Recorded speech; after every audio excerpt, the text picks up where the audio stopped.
Yes, so today we were very happy to have David and Tim to be our speakers.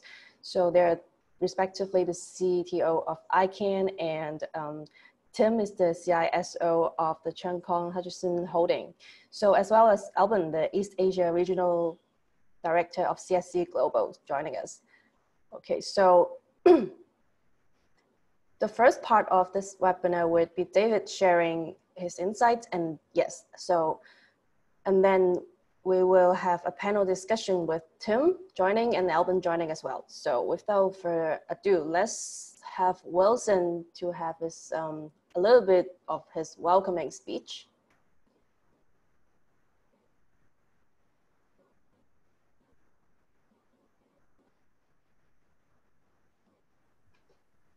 Okay, good morning, everybody. Thank you very much for joining us today. We are very proud and happy to host the Cybersecurity Beyond the Firewall event today. This is the first time to have a co-host webinar by ICANN, CSC, DotAsia, and HKIRC.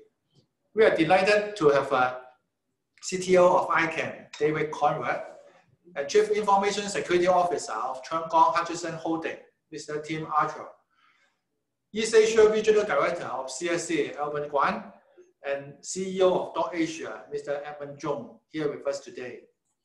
Our topic today is cybersecurity beyond the firewall. So what is beyond the firewall? Is it the intrusion detection system or other prevention system?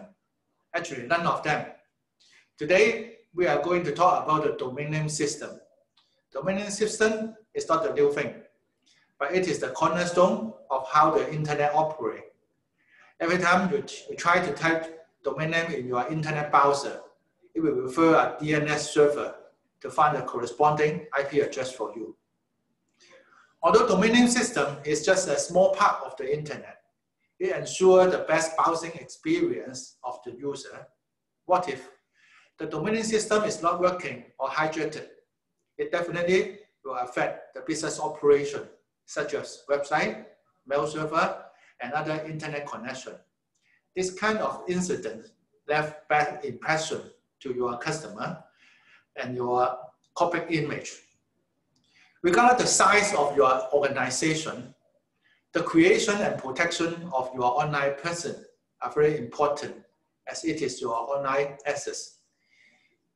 If your online identity, such domain name system, got hijacked, it will impact your business activity and the interconnection with your customer. In the worst scenario, it may cause data breach, resulting in financial loss and reputational damage. Over the year, the domain name industry players, such as ICANN, registrar, have committed resources to ensure the domain name system remains stable and secure. Nevertheless, internet security and safety is everybody's responsibility. Enterprise should take the necessary measure to protect the domain name from being attacked or hijacked. In the following section, our keynote speaker, David Conrad, the CTO of ICANN, and the speaker from the industry will share with us the current situation of DNS hijacking, and also how to evaluate your current security measure against this kind of attack. In conclusion, cybersecurity is collective responsibility. We, as a domain name industry player, have been keeping our own resources to keep the security of the system. I'm also looking forward to your active participation in maintaining a safe internet world. Thank you very much. Now, let's welcome our keynote speaker, David, CTO of ICANN, to share his insight with us. David, please.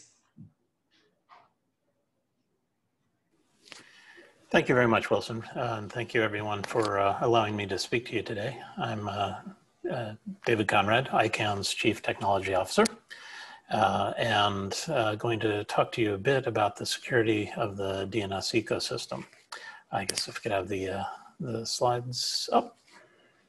There we go. And next slide, please. So just to ensure everybody's sort of on the same page, I wanted to give a very, very high level overview of the DNS and the DNS ecosystem. As I'm sure everyone is aware, the DNS is frequently called the telephone book of the internet. And for the purposes of this discussion, I'll break it down into 3 components. There's the protocol, the namespace, and the service. Next slide, please.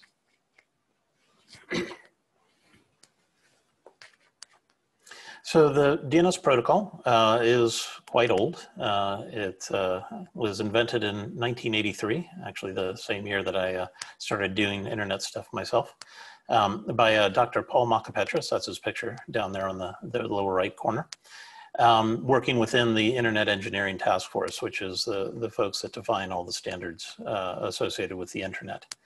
The protocol itself was intended to be very lightweight, particularly developed around that time. You wanted something that didn't require a whole lot of CPU power or bandwidth, so it uses something known as the user datagram protocol. It has a very simple query response behavior.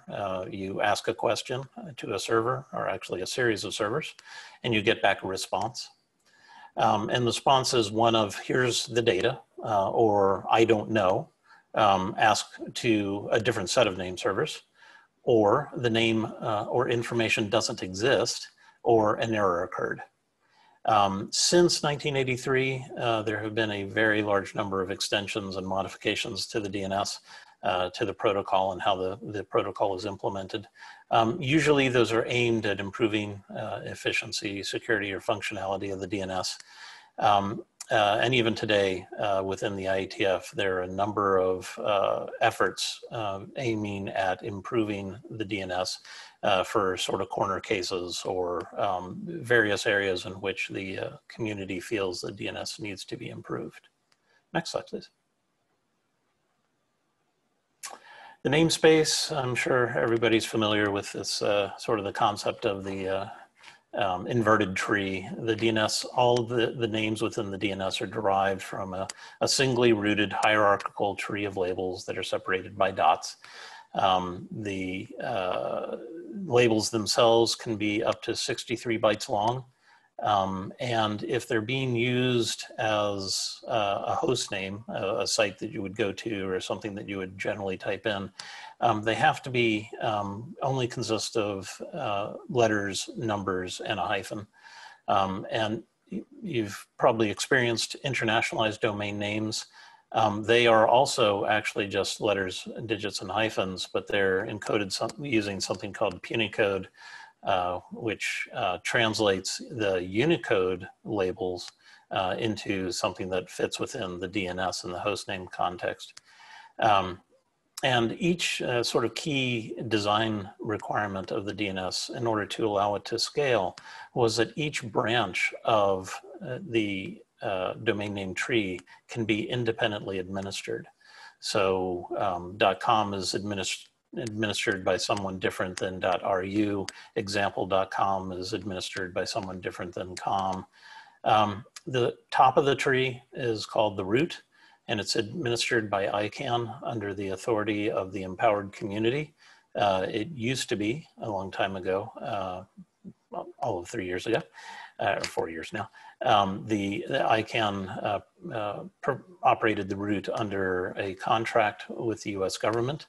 But there was the transition of the IANA functions, and part of that transition was to create something called the Empowered Community, which now is the body that basically has the authority to tell ICANN what to do. The first level of labels are known as the top-level domains. There are 3 types of those. There's a country code top-level domains, 248 of them. They're generic top-level domains, over 1,000 of those. And there's one infrastructure domain, .arpa, which long ago stood for the Advanced Research Projects Administration, the US Department of Defense body that created what became the internet. But today, actually since I believe 1996, is known as the Address Routing Parameter Area. Sort of a cute retronym that got built when the US government gave up .arpa. The ICANN community defines the policies for generic TLDs. And there's subtypes of those dot brands or legacy TLDs versus new TLDs, sponsored TLDs. Policies associated with country code top-level domains are actually defined by the countries themselves. And you can have up to 128 labels, but nobody'd be that crazy. That's just way too much typing. Next slide, please. So the DNS service is how the protocol is implemented. It has two sides. There's the authoritative side, which publishes domain names, and the lookup side, which is how the published names are pulled down into browsers and other applications. The authoritative servers are recorded by the parent at the direction of the child. So in the case of .hk, which is operated by HKIRC, they told the INF naming function operator, ICANN, to set up a number of name servers for .hk, and we at ICANN do that essentially without any questions asked. We do some syntax and semantic checking, but if a ccTLD tells us to do something, we generally do that. In the case of gTLDs, we have contractual obligations with the gTLDs, and they have to perform, make sure their name servers meet certain SLAs, but those SLAs do not apply to the ccTLDs. The lookup side, the resolution servers, also known as resolvers, are typically operated by ISPs or enterprise network operators. However, increasingly you're beginning to see public resolvers. Google is probably the most well-known. They operate at 8.8.8.8. There's Quad 9, which 9.9.9.9. Cloudflare does 1.1.1.1. They don't have to be the same digits in between the dots, but that makes it easier to remember. There are quite a number of those, but those three are probably the most popular right now. Clients send the names they want looked up to the resolvers, and then the resolvers first ask the root name servers. The root name servers will typically provide a referral back to the top-level domain name servers. The resolver then asks the top-level domain name servers. They'll get a referral down to the second-level name servers, and that continues until you get some sort of answer. The picture on the right sort of tries to summarize that. The reality of the DNS, and part of the reason it's somewhat of a security challenge, is that there is a tremendous amount of complexity that's sort of hidden within that picture. There are things known as forwarders, which receive queries, then forward them on, stub zones, which are a limited set of names that sort of block off entire subtrees. There's split horizon DNS, so you have an internal namespace versus an external namespace. But for the purposes of this introduction, I'll keep it very simple. Next slide, please. What is the DNS ecosystem? It's all of the DNS stuff that I previously mentioned, plus the software. So there's a number of open source and commercial implementations of the DNS protocol. A set of them are there on the right. Those are, with the exception of Microsoft, all the open source ones that I could find.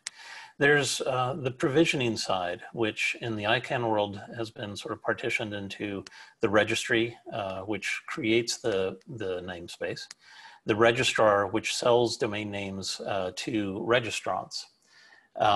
And there are a myriad of other ecosystem participants, folks like ICANN, IETF, the resolver and network operators, root server operators, the root zone maintainer, which is the folks who actually modify the root zone at the direction of ICANN.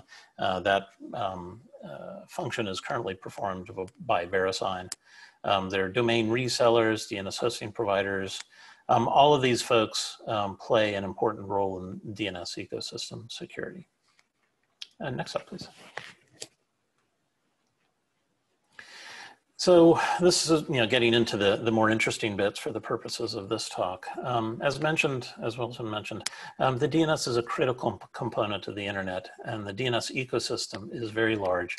It's very complex and has a myriad of players, and those players have differing levels of competence. This results in a very large attack surface. What follows in the slides that I'm about to present are a few of the vulnerabilities and some of the mitigations for the protocol, the namespace, service provisioning, and software. Next slide, please. So DNS protocol vulnerabilities and their mitigations. So when the DNS was originally defined, security wasn't really a focus, and there was no protection against data corruption, whether it occurred accidentally, bit flips on the wire, or an attacker was trying to do bad things. That URL there provides a nice introduction to something that is known as DNS cache poisoning, which is a way attackers can insert whatever information they want in a response to a question. So basically allowing the bad guys to redirect traffic wherever they would like the traffic to go. There is a mitigation for this. Pretty early on, I think first in 1991 or so, this vulnerability was identified as a problem, and work began on a way of fixing it. And that's called the DNS Security Enhancements, also known as DNS Sec. And DNS Sec works by having registrants or their agents cryptographically sign the data, and then having the resolver operators look at those digital signatures and verify that the data hasn't been modified since it was signed. This allows a trust in the data regardless of its source, and it actually stops the attack that I had mentioned, the cache poisoning attack, where a bad guy goes and inserts whatever he wants into a response. Currently, about 95% of the top-level domains are DNSSEC signed. And about 25% of resolver of names being looked up are actually validated using DNS signatures. 25% is lower than we'd like, but it is high enough that if someone is trying to attack using the domain name system, it can generally be detected relatively quickly. You sort of get into a situation that you get in the pandemic world, something called herd immunity, where you don't have to have everyone vaccinated. You just have to have enough that that the disease can't propagate. In the context of the DNS, it's a similar concept. You don't have to have every domain name signed or every validator validating, every resolver validating. What you do need is a sufficient number to actually detect the problem to allow people to go in and fix it. Another protocol vulnerability, which wasn't really seen that way until pretty much the Snowden disclosures, which occurred a few years ago, was this concept of query response confidentiality. The DNS as originally defined transmitted all its data and all responses in clear text. So if you're happening to be able to see that traffic, you can see all of the information, everything that's being looked up and all the responses to those lookups. That provides a surprising amount of information to an attacker because they can see the metadata. They can see which websites you're trying to connect to. For example, if you're trying to connect to a bank, then they can tailor their attack so that if they know which bank you're going to, they can dummy up a web page that looks like that bank and use other techniques to redirect you into that faked up website. The mitigation for this is known as DNS over HTTPS or DOE or DNS over TLS to encrypt the traffic. This is a little controversial, mostly due to how DOH is being deployed. It bypasses service providers, which sort of annoys the service providers.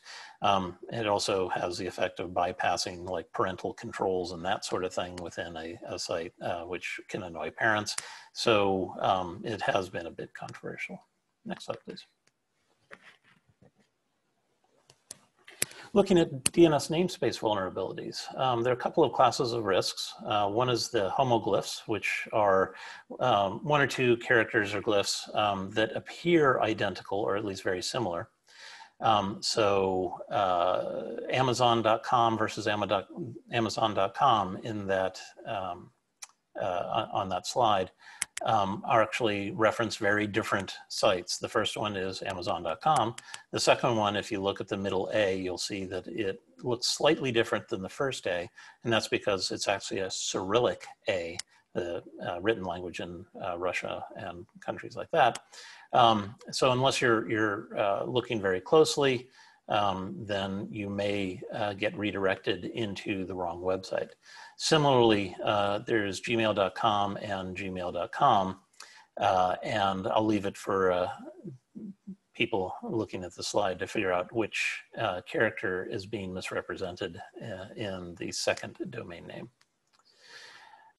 Typo squatting is relying on the fact that people make mistakes. Typos when you're typing something in, so Disney.com versus Dinsey.com.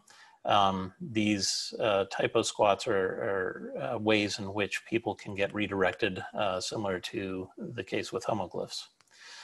Whether these are actually vulnerabilities depends on usage and context. It's entirely possible. There is a company called Dinsey.com, and they'd probably be annoyed that people keep typing Disney when they want to go to the Dinsey.com website.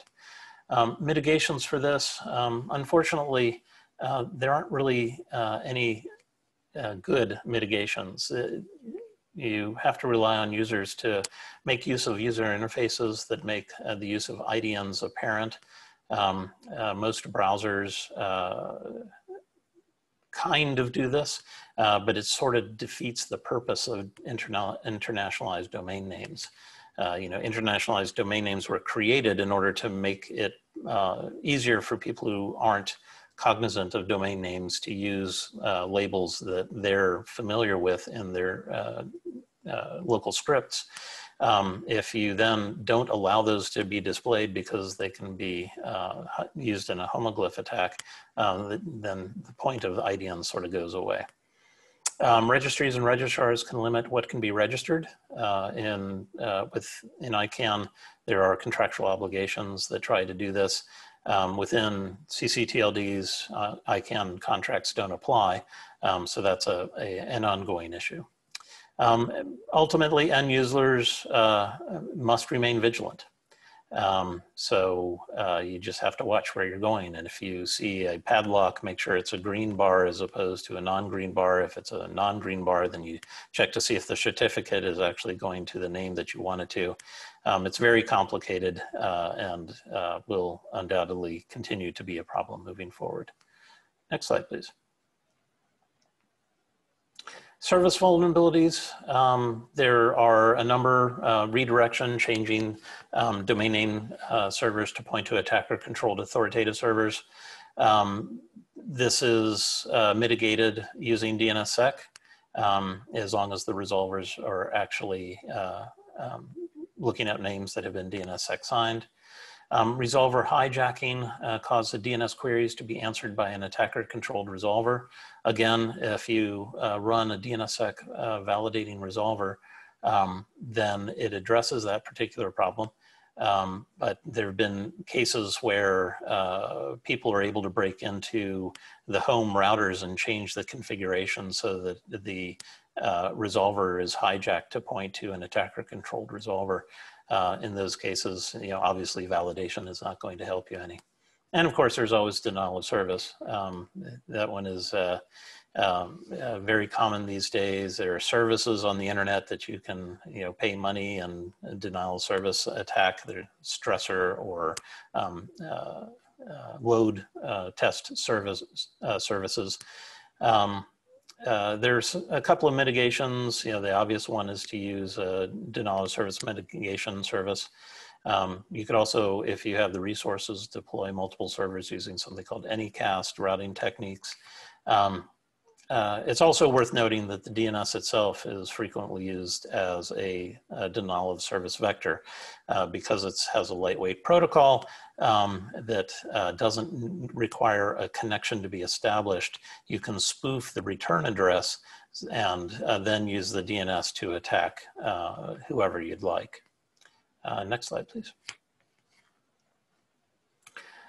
There's one point that I wanted to make about an implication of in the service space with hierarchical namespace. Because you have a hierarchical namespace, one of the implications is that the higher up you can compromise a name within that namespace, the more power you're able to wield. All of the subdomains and all of their subdomains are vulnerable. If, for example, you're able to compromise the com name service, something that would be an impressive feat, it would mean that every second level domain in com could be redirected to wherever you would like them to be redirected. Similarly, if you are able to compromise a second level, like Microsoft.com, then any name within the Microsoft.com domain could be redirected. There's also something called transitive trust, which means that you have an implied trust in all of the servers. So next slide, please. This is a graph of two top-level domains. The first is .eu and the second is .int. And this attempts to identify all of the machines that are impacted whenever you look up a name. So in the case of EU, it's relatively clean. Each one of those ovals in that picture represents a server. In .int, it's much worse because the namespace that is implemented in .int goes out to a whole bunch of different name servers in different domains, which means that all of the machines and all of those different domains are also a source of a way of compromising machines. A mitigation for an attack against the name servers themselves is to deploy DNSSEC. Next slide, please. And I see I'm running a bit short on time. So provisioning vulnerabilities, registrant compromise, which is an exposure of the credentials that allows the attacker to pose the registrant. The mitigation for this would be just making sure you use good passwords, don't share passwords, normal cyber hygiene stuff, and something called registrar lock, which means you have to have an out-of-band mechanism to change information within a domain name. There's registrar compromise. The attacker breaks into the registrar. That means that all of the customers of that registrar are vulnerable. Again, good cyber hygiene would help in this, make sure all the systems the registrar is using are up to date. And there's something called registry lock, which is similar to registrar lock, except it applies one layer up. And then the registry compromise can modify any domain within all the domains administered by the registry. The mitigation here is, again, just good cyber hygiene. Next slide, please. Software vulnerabilities. The DNS is now pretty old. It has evolved over time and has gotten very complicated. There are 297 RFCs representing 5,000 pages. And implementing this is hard. And anytime there's a bug or anytime there's more code, there are more bugs. Next slide. Some topical examples, myetherwallet.com, that was a cache poisoning attack. It was a combination of a routing system. Users are redirected to a site in Russia. Only 150,000 K was stolen out of the Ether, the cryptocurrency wallets, and deposited in one that had 17 million. There were COVID-19 related attacks that used the namespace, names that looked like something similar to COVID. But only 0.5% of the domain names matching COVID-19 related names were phishing or malware. And then there's a DNS espionage attack, which went after provisioning and the namespace, was able to compromise a couple of top-level domains. For example, .gr for Greece was compromised. So all the names under Greece were vulnerable to compromise. Next slide. Just so summarizing, the DNS is a very complex system and combines a set of protocols and namespace and service to provide ubiquitous services critical to the functioning of the internet. And since it's ubiquitous and critical, it becomes an excellent target. Each part of the DNS and larger ecosystem has its own vulnerabilities. And the mitigation of those vulnerabilities requires participation of all actors within this ecosystem. And with that, I will hand it back. Thank you very much. So thank you very much, David. My name is Alban Kwan. I'm the Regional Director of CSC. And the next session would be for David and also for for myself and and Tim Archer to be having a kind of a discussions. My plan is actually having a dialogue between Tim and David, because I think this would be a rather interesting interaction. I just like to see if Tim is back by the time. Yeah, I can see Tim.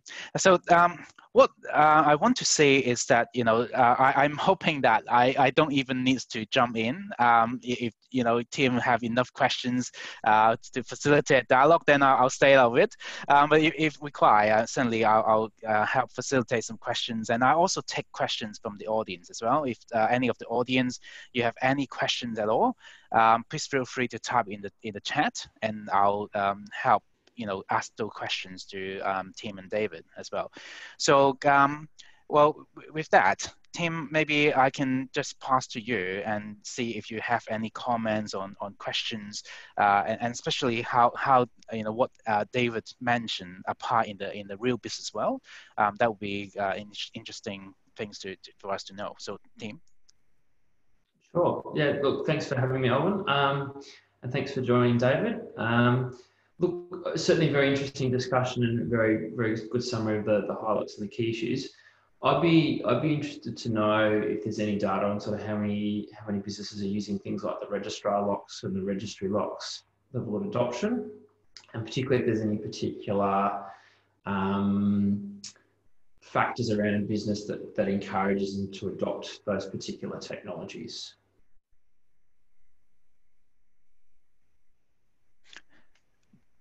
David, I think you're on mute.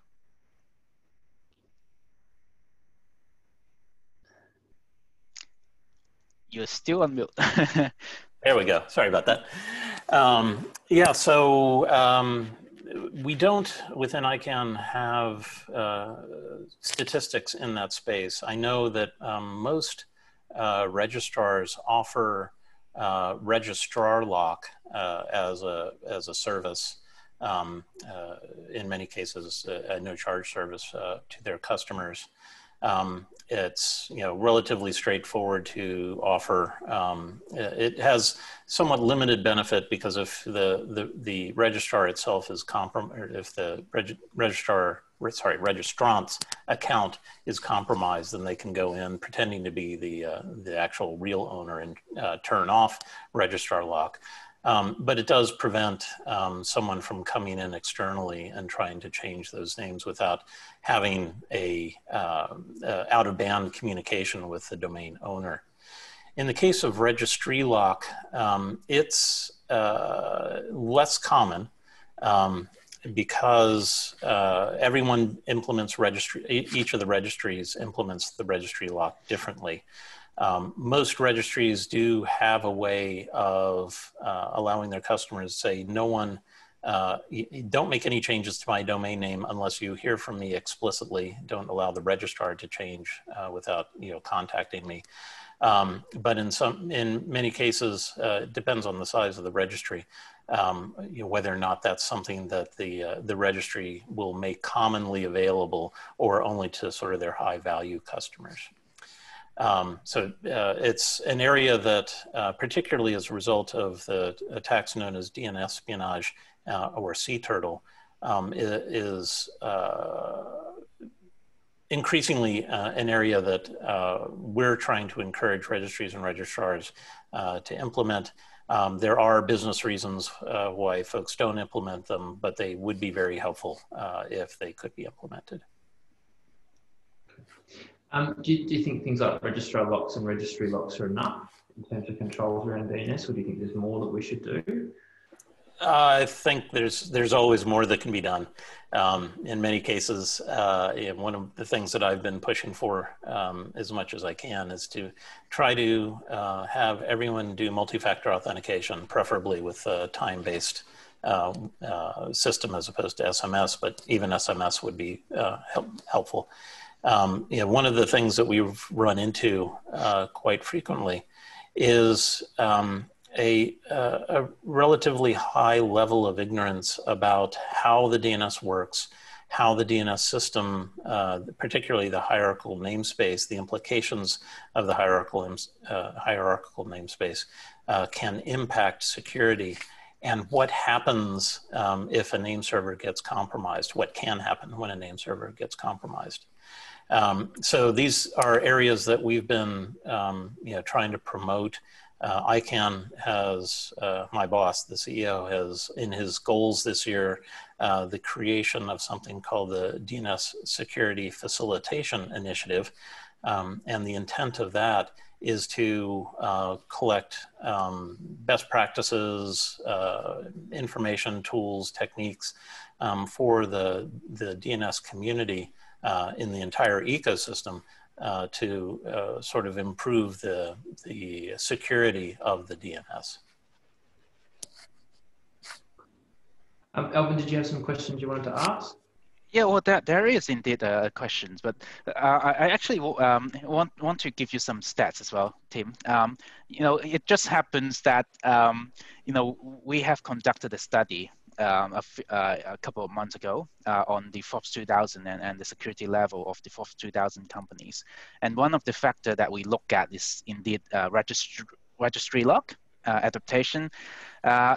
From where we can see, the US adaptation of registry lock among the FOPS 2000 is about 30% in comparison to 6% in Hong Kong. So Hong Kong is pretty low. I think you guys are one of them, but not a lot of other people did that yet.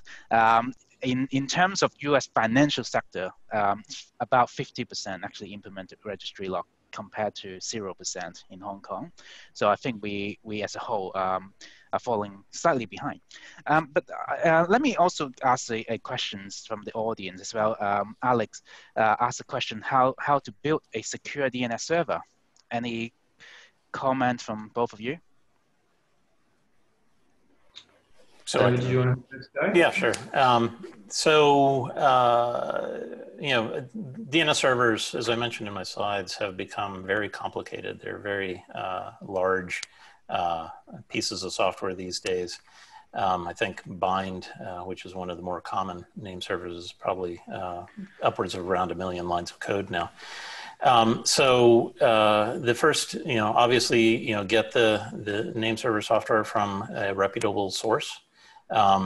Unfortunately, there aren't any provably secure name servers out there. There was an effort, it was funded by the US Air Force Academy to develop something called Ironside, which was a provably correct name server implementation, but it seems to have died on the vine. It was written in a language called Ada, which probably very few people know these days. Getting a secure operating system, locking down all the services so that you have a minimum number of services, using software from the reputable sources, validating the signatures of that software. So basically just normal things that you do to create a secure name server or create a secure service, regardless of what the software is, would probably be applicable. And make sure that it's updated frequently. Yeah, I was going to say, just adding that patching is probably quite important. Yes. Things like, depending on the service, things like endpoint detection response and malware prevention, and access control as well. So making sure you've got strong access control, two-factor authentication, or certificates, limiting access to services, which is, I think, what David touched on. I think the other thing to consider too is if you're building a DNS server, whether it's best to build it yourself or whether there's someone who can build a more secure DNS server for you and outsource it as well. So that's something that should be considered as part of your decision to build or purchase. Yeah, that's actually a question that I want to ask you both as well, because David, in your presentation, you also mentioned about the Anycast network as one of the more secure architecture, and as you know, the DDoS, especially DDoS on a DNS level, can easily reach terabit per second of attack. Is that practical to even think about building a secure DNS server by yourself, in this age? What do you think? So it's an interesting question. You know, if you have the resources to deploy your own Anycast cloud, on the one hand, it's actually getting cheaper these days because VPSs are getting cheap, and you just throw your machines out there into virtual machines all over the planet. But realistically, you're never going to be able to create a system as secure or as resilient as folks like Google or Cloudflare, those guys. And the costs of providing that service can be quite high. ICANN runs one of the 13 root servers. And we spend, in the way we've deployed it, we probably spend about $2.5 to $3 million US a year in order to ensure that our root server is stable and is resilient in the face of massive denial of service attacks. At a certain point, you have to look at what your company does, whether or not running a DNS server is core to your company, and whether it makes more sense to outsource. Tim, do you see the same, or do you have any comment? Yeah, look, I don't really have much further to add. I think it really comes down to business case and risk appetite, and I guess likely risk of attack as well, and finding the right balance for the particular organisation. I don't think there's a one-size-fits-all solution. Great. So on the audience, there's another question about the adaptation of DNSSEC. So they want to know, anything you want to suggest to a company before they start on enabling DNSSEC. But to that question, I actually want to ask a further question as well. So ICANN actually pushes the community globally to adapt something like DNSSEC or IPv6 without much success. To be quite frank, we've been pushing it for I don't even know how many years. So why do you think we're not successful? And is DNSSEC any different from the likes of IPv6 that company really should pay more attention to it? So to speak to DNSSEC, the challenges, there have been a number of challenges in how to get it deployed. One has been the problem that it solved, in particularly protecting against cache poisoning, was not an attack that was very common. There were, until very recently, very few documented attacks that cache poisoning protections that DNSSEC can provide would have prevented. MyEther wallet was one of the first, and that had obviously, if you're going to be spending money, you want to actually address the thing. Sorry about that. You want to address the attacks that you're facing as opposed to the theoretical attacks. The other problem has been that implementing DNSSEC was incredibly hard. It was to deploy it on your name servers was something that very few mortals would dare to take on. And it also, if you did it wrong, the impact was pretty bad. You would basically disappear from the internet for anyone who actually did validation. And the third problem was that no one was doing validation. The turning on, it was sort of a chicken or egg problem, and which is actually similar to the problem with IPv6. DNSSEC doesn't have value unless people are validating, but turning on validation doesn't get you anything unless you actually DNSSEC sign your zones.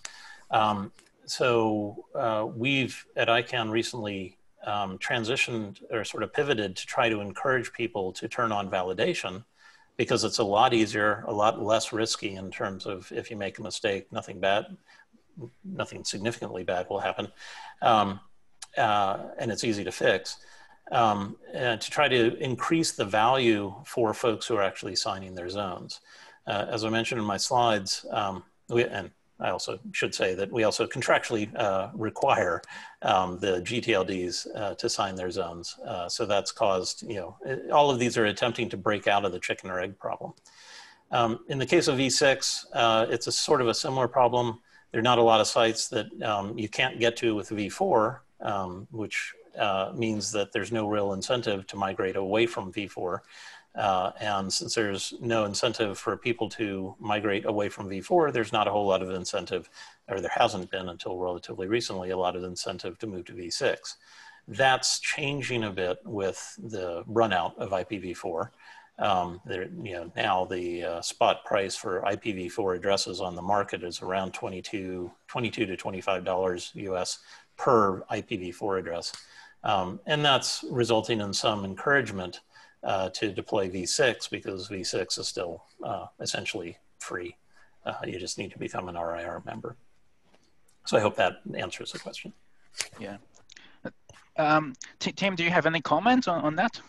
No, look, I think David's pretty much covered everything that I was going to say. Really, it comes down to the level of effort required to actually, and resources required to actually make these changes versus what's the benefits gained. And obviously, David sort of highlighted some of these technologies. There's technical limitations that prevent adoption. So, yeah, I want to ask Tim a question. Actually, I know Tim, you have to go soon because of another meeting. But I think in terms of what David mentioned in his presentation, what do you think? I think a fair bit of what David mentioned may not be adapted by the Hong Kong business community at the moment. What do you think, from a business perspective, the biggest concern? Is there a money concern? Is there a technical concern? Why do you think these are not being addressed by a lot of the enterprises? I think it's a lack of understanding or acceptance of the risk.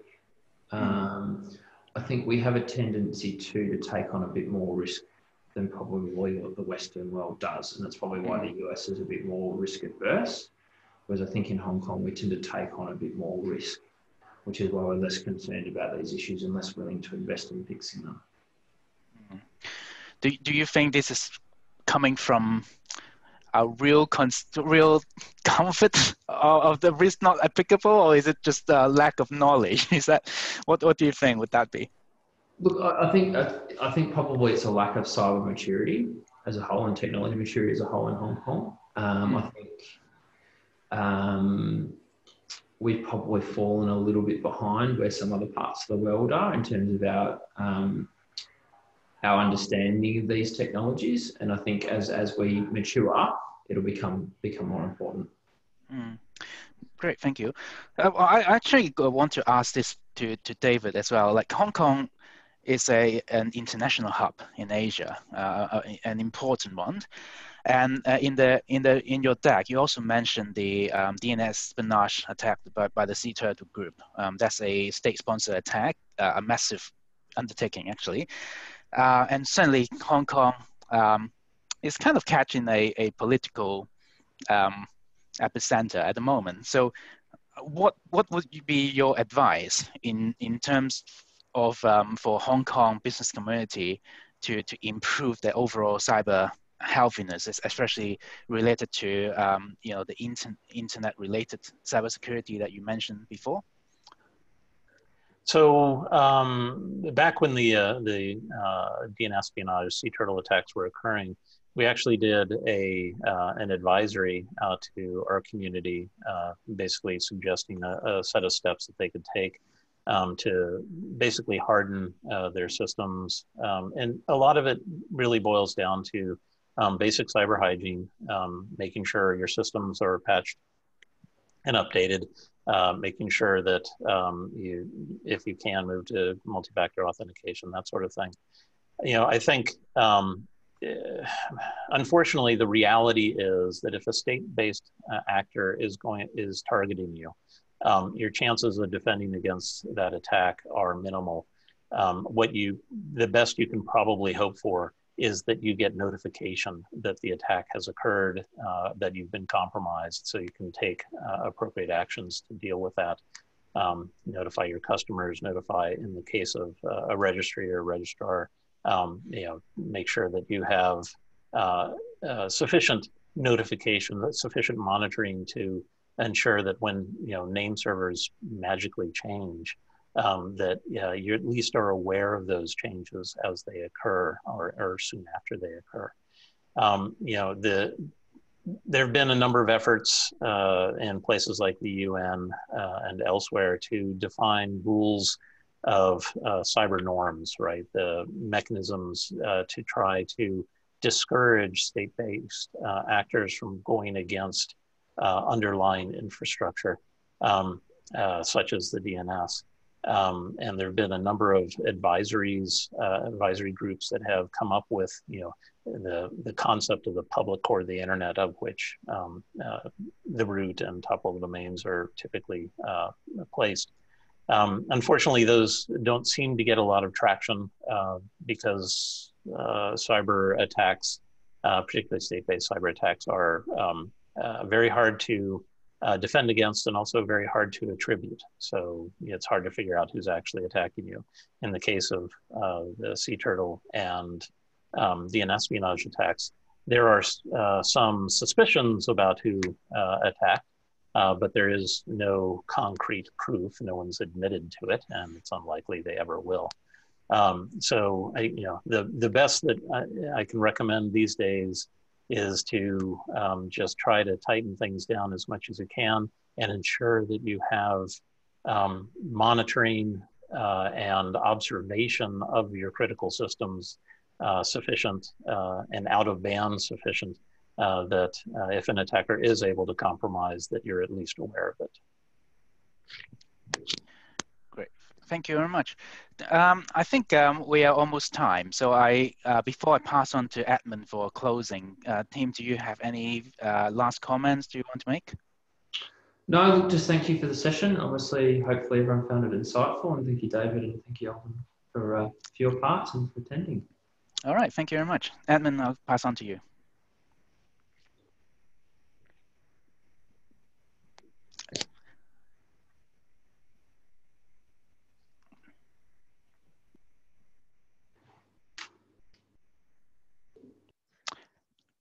All right, I'm unmuted now. Sorry about that. Thank you, Albin, and actually thank you, Wilson, David, and Tim for the wonderful presentation. My job in some ways is just to wrap up, but I guess I will add a little bit of my thoughts to the topic as well. As David started the discussion with the presentation and the very interesting and broad question of how to have a secure DNS, I think the DNS ecosystem, as David mentioned, is a multifaceted thing. It's not just technical. We focus quite a bit on the technical aspects of it today, but aside from that, there is also the policy aspect, as David slightly touched on at ICANN and at other places, as well as administrative aspect and how a company or an organization strategically approaches the management of DNS and your domain names. So the DNS is one part of it, which is probably more on the technical side. We have the DNS Sec and so on. And we touched a lot today on the software part of it as well. But they're just adding a point that I personally am keen about is for all types of technology, actually, a diversity of software and a diversity of platform helps increase the resilience and redundancy. Because if one kind of software fails or one platform fails, not all your eggs are in one basket. So that's something that I think the community can think about. Likewise, actually, in the administrative part, the selection of registrars, where you go buy your domain names, and the features between the registrars. Are you going to put all your domain names into one registrar or not? Those are decisions that are useful and important to think through. Similarly, the selection of registry, are you going to use .hk all along, or .asia or .com or whichever? How do you select and maybe consider having a portfolio of domain names for your front end and your back end? Those are aspects that should really think through in terms of a strategic plan for how you manage your DNS, because it's not just about the technical backend. It is also about the front end, where how you talk to your customers and how you interact with your with consumers. So at the end of the day, it's a big part of distribution of risk that I want to add, I guess, on to what David and Tim and others have said earlier. And I want to end with this this part, which is above and beyond the technical aspect and what you can control administratively, personally. And I think, you know, this group that is gathered here as co-hosts for the event really wants to push forward the concept of participating in the global, what is called the global internet governance ecosystem. We talked about the DNS ecosystem, but related to that, a lot of it is what is called the internet governance ecosystem. And there we talk about the policies and the protocols as well, both ICANN and what's called IETF, which is the Internet Engineering Task Force, or aspects of the internet governance ecosystem. David touched on it just gently about there have actually been discussions about, you know, making a part of the internet as identifying it as a core infrastructure, even in times of, for example, war times kind of protection, like you're not supposed to bomb hospitals, you're not supposed to bomb schools. At the same time, you're not supposed to bomb certain, you know, attack certain DNS infrastructure and so on, as bringing up to that kind of level. But of course, for the normal company, for the normal organizations, other types of aspects like the registry lock that we talked about, like the policies that registries and registrars put in place, those are actually discussed actively at the at ICANN and the ICANN community. And the interesting thing about ICANN and many of the internet governance organizations is that it is open. They're open and they welcome participation from anyone around the world, and it takes a what is called a multi-stakeholder approach. So unlike the UN, or, you know, unlike the WHO, where the governments are in the driver's seat, in fact, things at ICANN and other internet governance organizations, often you can participate directly and your voice can be heard. But even though it's open, if you don't participate, obviously then your voice cannot be heard. And in reality, the participation from Hong Kong and Asia has been traditionally weak, and is still this weak. And so I guess I will close here in saying that as organizers from DotAsia, from CSC, from .hk, and Internet Society Hong Kong, we see that this as a beginning of a journey. And in fact, this was a somewhat of a compromise because of COVID. We were planning to have an in-person meeting with David joining us, flying here to Hong Kong. So hopefully in the next iteration, we will actually be able to do that. But I will leave with this note in saying that besides setting up your technical and your administrative part with secure technology and secure approach, the overall, the larger context of policies for the registries, for the registrars, and global policies are as important, because we in the internet, and in fact, as we now know with the pandemic, we live in an interdependent world, and your participation and your voice in all these policies are going to matter, and we want to see you there. So do follow up with us from .Asia or CSC or .hk and ISOC Hong Kong. Come to check out our website and sign up our mailing list or join as members so that we can keep in touch and make the internet safer in many ways, because with the interdependence concept, just setting yourself up as secure is not enough. The entire ecosystem, including the policies, including the technology part of it, needs to be secure before we can have a fully secure and safe internet. So with that, thank you for joining us. I don't know whether I should pass it back to Albin or Stacy, But thank you everyone for joining. Albin, did you want to close? That's it. Thank you very much. Thank you everyone for participation. Thank you. Thank you, David. Bye-bye. See you guys.